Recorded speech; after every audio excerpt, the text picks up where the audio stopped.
March 7th, 1945, 12:50 hours. The heights above Remagen, Germany. The rain is falling in sheets, a cold, miserable drizzle that turns the Rhineland mud into a gray soup.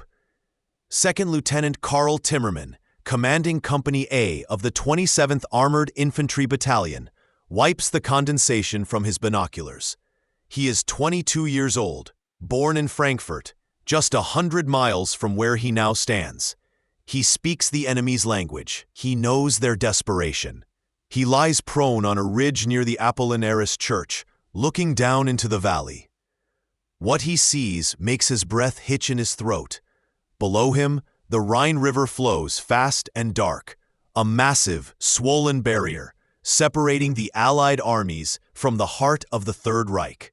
And spanning that river, looking like a black iron skeleton against the gray sky, is the Ludendorff Bridge.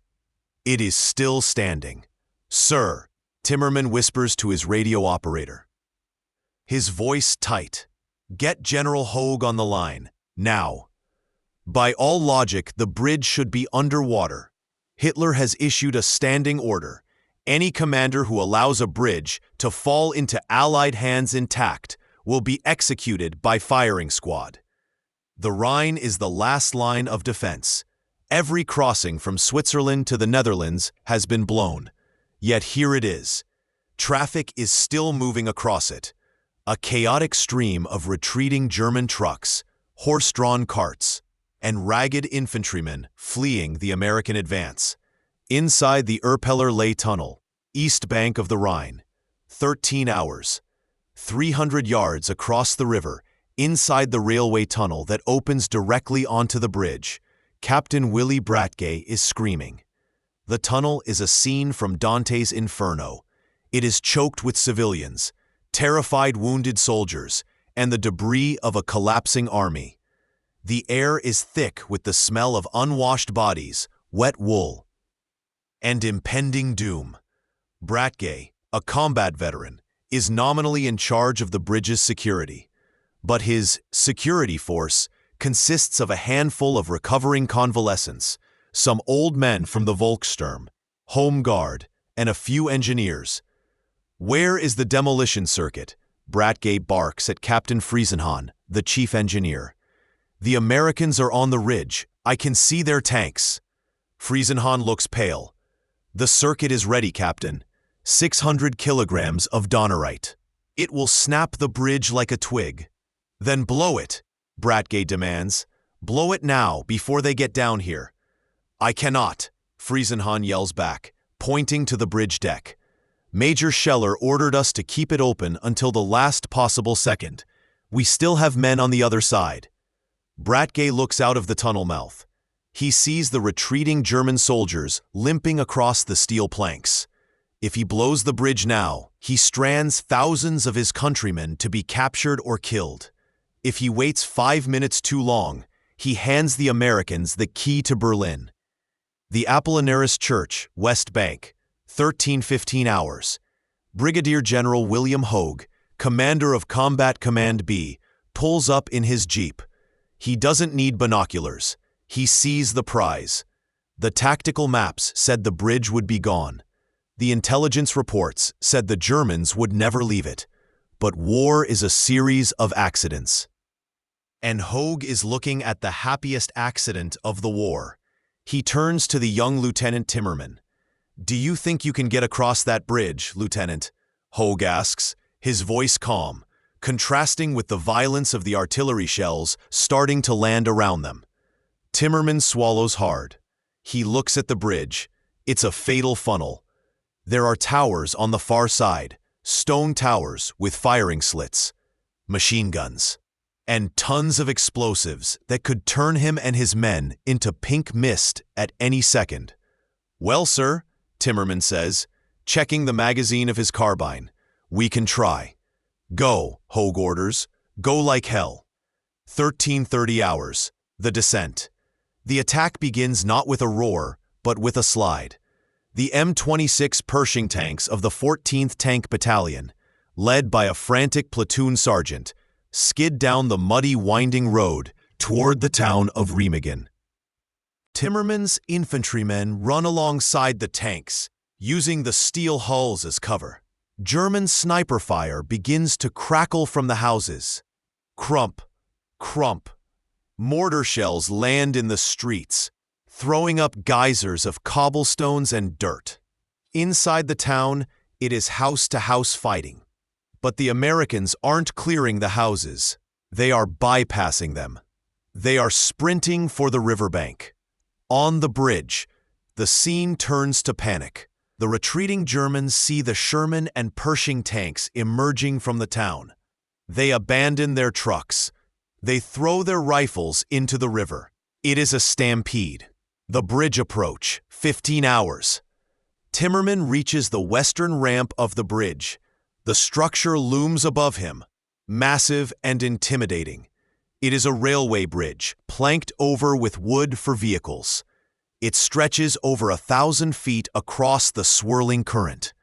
Suddenly, a massive explosion rocks the ground. Boom! Timmerman dives into a crater. Debris rains down. Smoke obscures the view. "They blew it," a soldier screams. "They blew the damn thing." Timmerman looks up as the smoke clears. His heart is hammering against his ribs. He expects to see twisted steel sticking out of the water.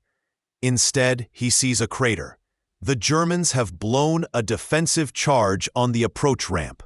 It has blasted a 30-foot hole in the roadway, cutting off vehicle access. But the bridge itself, the main span, the arches, the piers, is untouched. They are trying to stop the tanks. They haven't killed the bridge yet.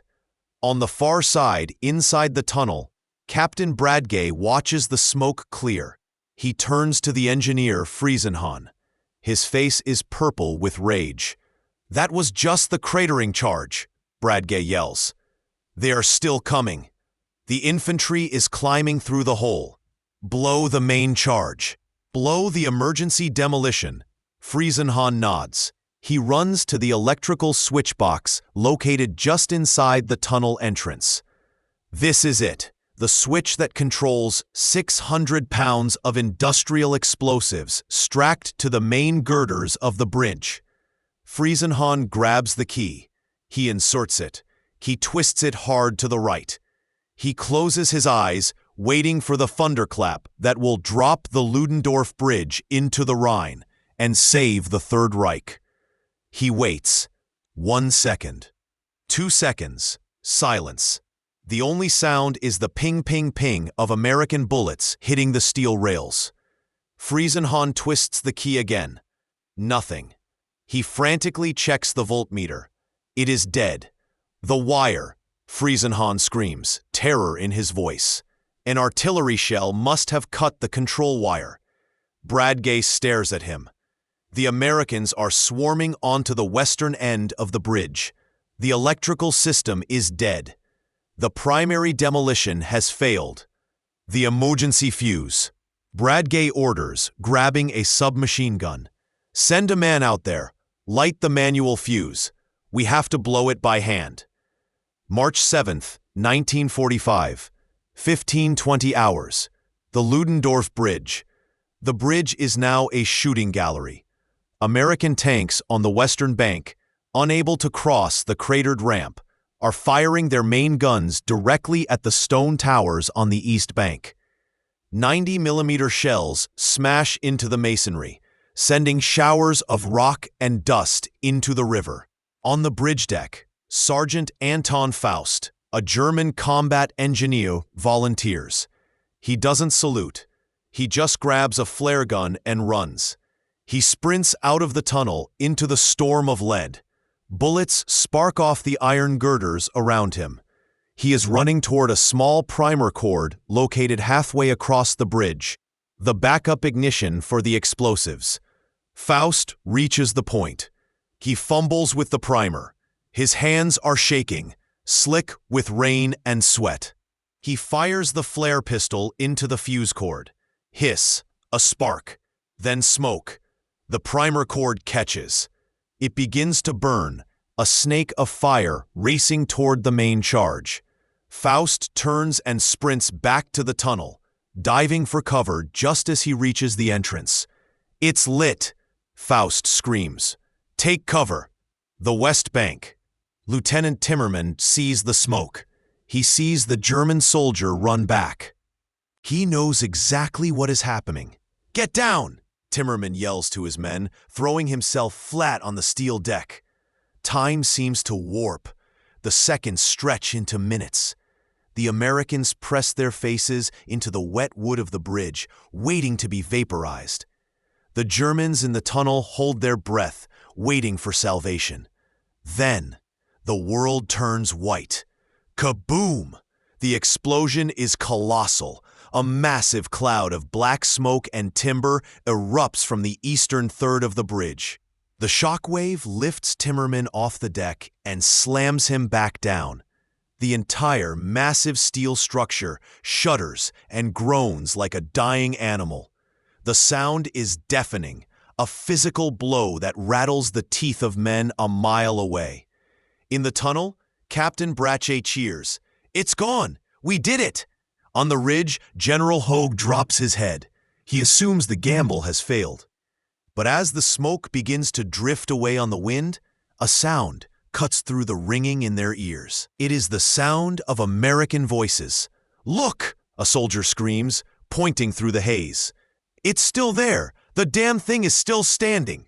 The smoke clears to reveal a miracle of physics. The explosion did go off. It blew a massive hole in the planking. It sheared through some of the main structural members.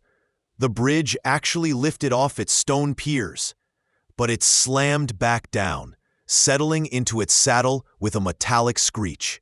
It is damaged. It is shaking, but the Ludendorff Bridge is still spanning the Rhine. 1540 hours. The race against time. Lieutenant Timmerman stands up. He is covered in dust. He looks at the bridge, then at the far side. He realizes that the Germans must be in shock. They just played their ace card and it failed. This is the moment. "Get up!" Timmerman roars, waving his carbine. "We're crossing. Don't stop for anything." He leads the charge. It is a suicide run. He is running across a structure that could collapse at any second, straight into the guns of the enemy. Behind him, a squad of engineers led by Lieutenant Hugh Mott is sprinting not with guns, but with wire cutters. "Find the charges," Mott yells to his men. "They might have a secondary. Cut every wire you see." The engineers scramble under the bridge deck, dangling over the freezing river. They work feverishly, snipping demolition wires, defusing unexploded charges that failed to detonate. They find one massive 500-pound charge with its fuse cap blown off. A dud. On the deck above, Timmerman and his men are sprinting.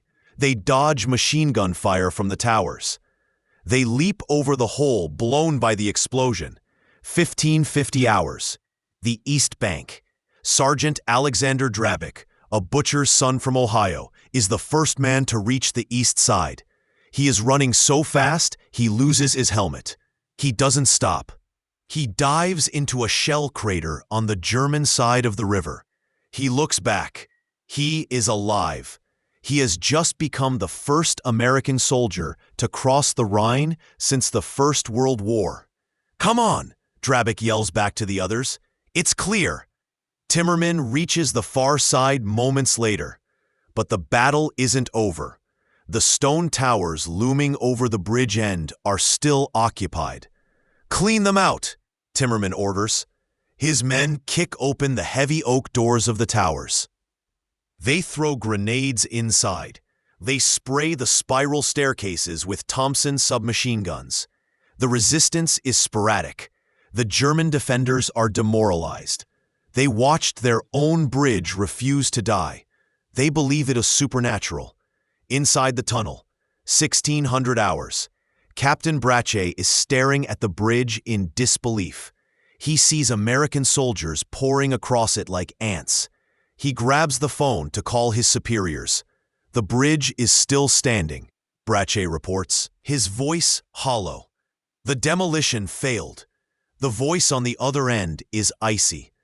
"That is impossible, Captain. You are ordered to counterattack immediately. Destroy the bridge." "With what?" Brache screams.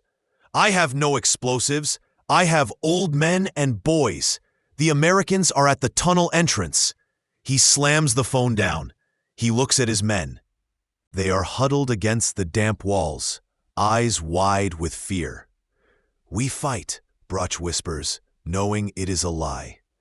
Outside, the American tanks have found a way. The engineers have frantically filled the crater on the approach ramp with rubble and timber. The first Sherman tank, its engine roaring, rumbles onto the bridge. It moves slowly, the driver terrified that the weight will be the final straw. The bridge groans. It sways, but it holds. As the tank reaches the far side, its 75mm gun swings toward the tunnel entrance. Captain Bruch steps out, his hands raised. Behind him, hundreds of German soldiers emerge from the darkness, throwing down their weapons. They surrender not to the soldiers, but to the bridge itself. March 8, 1945, 09 hours, Berlin. The news reaches the Führerbunker. Adolf Hitler flies into a rage that terrifies even his closest aides. "Traitors!" Hitler screams, smashing his fist onto the map table. "Sabotage! How does a bridge survive 600 kilograms of explosives?" Heads will roll for this. He immediately orders a court-martial. Major Scheller and Lieutenant Karl Peters, two officers responsible for the sector, are arrested, tried in a kangaroo court, and executed by firing squad within 24 hours. They are shot for the crime of physics, for the crime of a bridge that was too stubborn to fall. But executions won't stop the flow. Across the Rhine, the U.S. 9th Armored Division is pouring across the Miracle Bridge. In the first 24 hours, 8,000 men and hundreds of tanks cross into the German heartland. The psychological blow is catastrophic. The Rhine, the mystical barrier of the German nation, has been breached not by a massive amphibious invasion, but by a lieutenant running across a railroad track. But the bridge has one final twist in its story. March 17, 1945, Remagen, Germany, 1450 hours, 10 days. That is how long the Ludendorff Bridge has defied gravity. For 10 days, it has been the most bombed target on Earth. The Luftwaffe has thrown everything they have at it. Jet-powered Arado bombers have attacked it.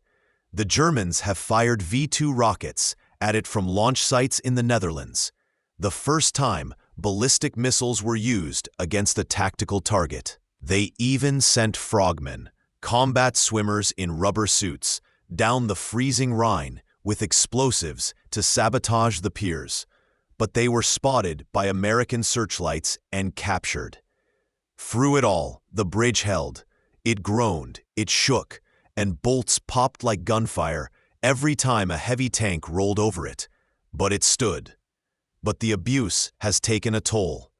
On the afternoon of March 17th, the bridge is relatively quiet.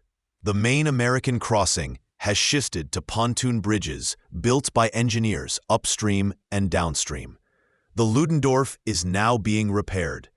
200 American engineers from the 276th Engineer Combat Battalion are working on the deck. They are welding steel plates over the bomb damage.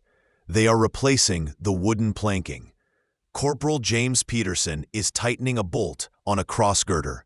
He stops. He hears a sound. It isn't the roar of a jet or the whistle of a shell. It is a sharp, metallic crack, like a rifle shot. Then another. Ping. Crack. "What was that?" a soldier next to him asks, looking around. Peterson looks down at the main vertical truss near the center span. He watches in horror as a rivet head pops off and shoots into the water like a bullet. Then the steel plate begins to buckle. "She's going," Peterson screams. "Get off! Get off!" It doesn't happen instantly. It happens in slow motion. an agonizing, grinding death. The entire central span of the bridge begins to twist. The steel screams, a screeching, tearing sound that drowns out the shouts of the men. Run! Engineers drop their tools. They sprint for the ends of the bridge. But the angle is getting too steep. The deck is tilting. With a final thunderous roar, the weakened, battered, and abused Ludendorff Bridge gives up the ghost. The main span snaps and collapses into the Rhine, taking 28 American soldiers with it. The water churns white. Twisted iron and broken wood float downstream. Silence returns to the valley. The White House, Washington, D.C., March 1945. When General Dwight D. Eisenhower heard the bridge had collapsed, he didn't mourn the loss of the structure. He mourned the men. But he also knew the truth. The bridge was worth its weight in gold, Eisenhower famously declared. By the time the Ludendorff fell into the river, it was strategically irrelevant. The Remagen miracle had already done its work.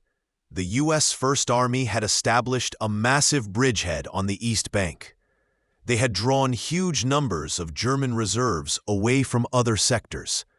The psychological shock of the crossing had shattered the German High Command's belief that the Rhine could hold. Historians would later estimate that the capture of the Remagen Bridge shortened the war in Europe by weeks, perhaps even months, saving tens of thousands of lives. Remagen, present day. Today, the bridge is gone. Only the dark stone towers on either side of the river remain, standing like tombstones. Inside one of the towers is a peace museum. It tells the story of the bridge. But if you walk along the riverbank on a quiet day, locals say you can still see the stumps of the piers in the water. And if you listen closely to the wind coming through the valley, you might hear the ghost of a sound, the frantic twisting of a key that didn't work, the roar of an explosion that wasn't big enough, and the footsteps of a young lieutenant running into history, proving that sometimes the most powerful weapon in war is simply a stroke of impossible luck. The Ludendorff Bridge stood for only 10 more days before finally collapsing into the freezing Rhine, taking the lives of 28 American engineers with it. But those 10 days changed the world. It proves that sometimes the fate of a global war isn't decided by generals or tactical maps, but by a severed wire and a demolition charge that refused to detonate. History turned in a different direction, all because of the single, silent click of a faulty fuse. In your opinion, was the successful use of the Remagen Bridge due to the bravery of the American soldiers, or simply the fatal mistakes of the German engineers? Will history be fair in its handling of the courageous German medical officers? Leave your thoughts in the comments, and don't forget to like if you think this story deserves to be shared. Thank you for following WWII.